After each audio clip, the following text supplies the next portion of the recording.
విలువలతో కూడిన రాజకీయాలు చేస్తారని పేరు తెచ్చుకున్న కడియం శ్రీహరి అధికారం కోసం నమ్ముకున్న విలువలు తాకట్టు పెట్టారా? దేనికోసం తన పంథా మార్చుకున్నారు? ఆయన ఏ పార్టీలో ఉన్నా ప్రతిపక్షంలో ఉన్నట్టే, స్వపక్షంలోనూ ప్రత్యర్థులు ఉన్నారా? ఎవరితో వార్ సాగుతోంది? ఆ వార్ ఎక్కడి వరకు వెళ్తుంది?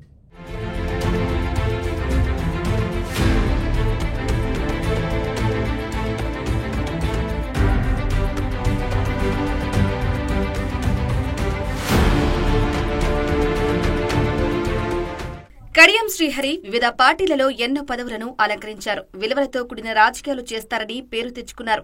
తలపండిన నేతగా పేరు పొందిన కడియం శ్రీహరి స్టేషన్ గన్పూర్ నుండి 3 సార్లు ఎమ్మెల్యేగా విజయం సాధించారు. తెలంగాణకు డిప్యూటీ సీఎంగా పనిచేశారు. ఒకసారి ఎంపీగా, 2 సార్లు ఎమ్మెల్సీగా పనిచేశారు. టీడీపీలో ఉన్నప్పుడు పొలిట్ బ్యూరో సభ్యుడిగా పనిచేశారు. నీతివంతమైన రాజకీయాలు చేస్తారని పేరు ఉంది. మరి అలాంటిది ఒక్కసారిగా ఆయన తన పందా మార్చుకున్నారనే విమర్శలు వెల్లువెత్తుతున్నాయి. తన కూతురి రాజకీయ భవిష్యత్తు కోసం రాజకీయ విలువలకు తిలోదకాలు ఇస్తున్నారనే ఆరోపణలు గుప్పుమంటున్నాయి. అంతేకాదు ఆయన చుట్టూ పలు వివాదాలు చుట్టుముడుతున్నాయి.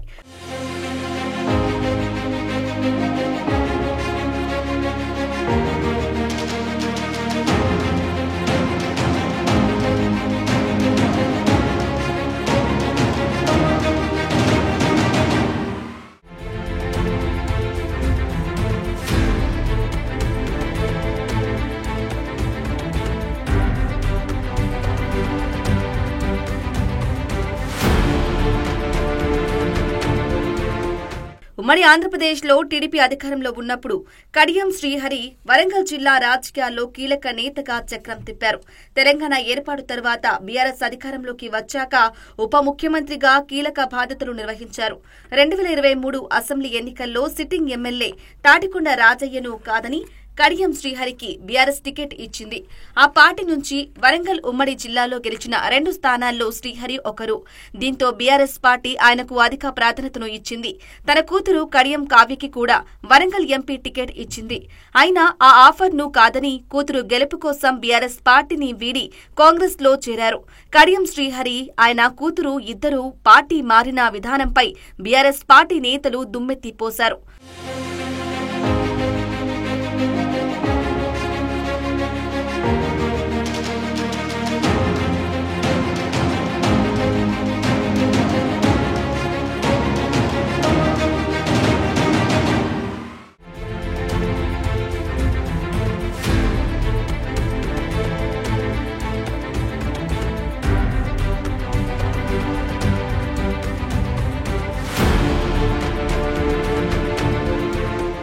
ఒకప్పుడు కడియం శ్రీహరి ఏ పార్టీలో ఉన్నా ఆ పార్టీ విధి విధానాలకు విధేయుడుగా ఉంటూ ఎమ్మెల్యేగా, మంత్రిగా, తెలంగాణ ఉప ముఖ్యమంత్రిగా పనిచేసి వరంగల్ రాజకీయాల్లో తనకంటూ ఓ బెంచ్ మార్క్ సొంతం చేసుకున్నారు. కానీ ఇప్పుడు తన సహజత్వం కోల్పోయారని, ఆయన కూడా అధికారం కోసం అడ్డదారులు వెతుకుతున్నారని ఆయన ప్రత్యర్థులు ఆరోపణలు చేస్తున్నారు. అనేక అవకాశాలు ఇచ్చిన బీఆర్ఎస్ పార్టీకి తన పదవి కోసం కడియం శ్రీహరి ద్రోహం చేశారని ప్రతిపక్షాలు విమర్శలు కూడా చేస్తున్నాయి. దీంతో కడియం అధికారం కోసం నమ్ముకున్న విలువలు తాకట్టు పెట్టారనే టాక్ వరంగల్ జిల్లాలో వినిపిస్తుంది.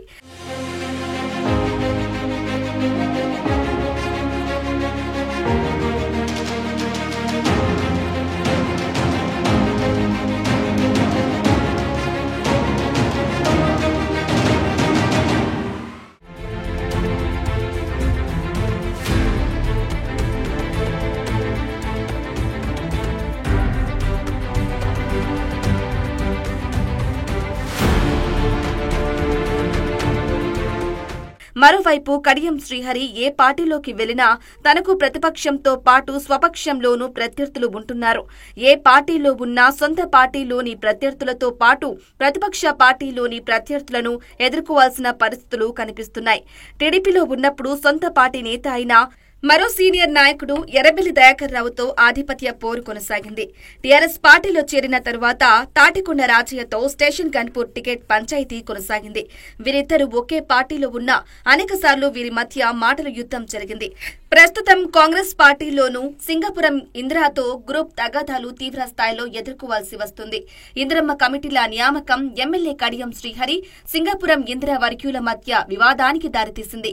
పార్టీలో మొదటి నుంచి పనిచేసిన వారికి కాకుండా కడియం ఆయన స్నేహితులకే కమిటీలో ప్రాధాన్యం ఇచ్చారని పాత కాంగ్రెస్ నాయకులు, కార్యకర్తలు రోడ్డెక్కి కడియం శ్రీహరికి వ్యతిరేకంగా ఆందోళన చేశారు.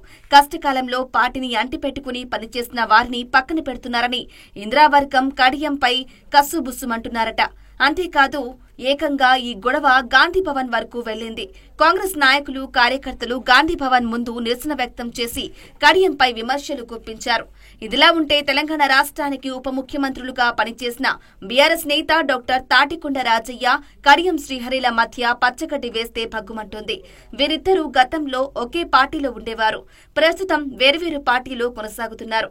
అయితే వీరు ఒకే పార్టీలో ఉన్నా, ప్రత్యర్థి పార్టీలో ఉన్నా వీరి మధ్య మాటల యుద్ధం మాత్రం కొనసాగుతూనే ఉంటుంది.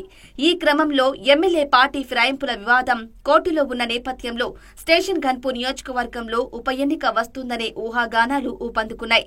దీంతో వీరి మధ్య మాటల యుద్ధం తారాస్థాయికి చేరుకుంది. ఒకరిపై మరొకరు వ్యక్తిగతంగా దూషించుకోవటంతో పాటు అవినీతి ఆరోపణలు చేసుకుంటున్నారు. నిత్యం సవాళ్లు, ప్రతి సవాళ్లతో వరంగల్ రాజకీయాల్లో హీటు పుట్టిస్తున్నారు. ఇటీవలే వారి స్థాయిని మరచి వ్యక్తిగత దూషణలకు సైతం దిగుతూ వరంగల్ జిల్లాలో హాట్ టాపిక్ గా మారారు.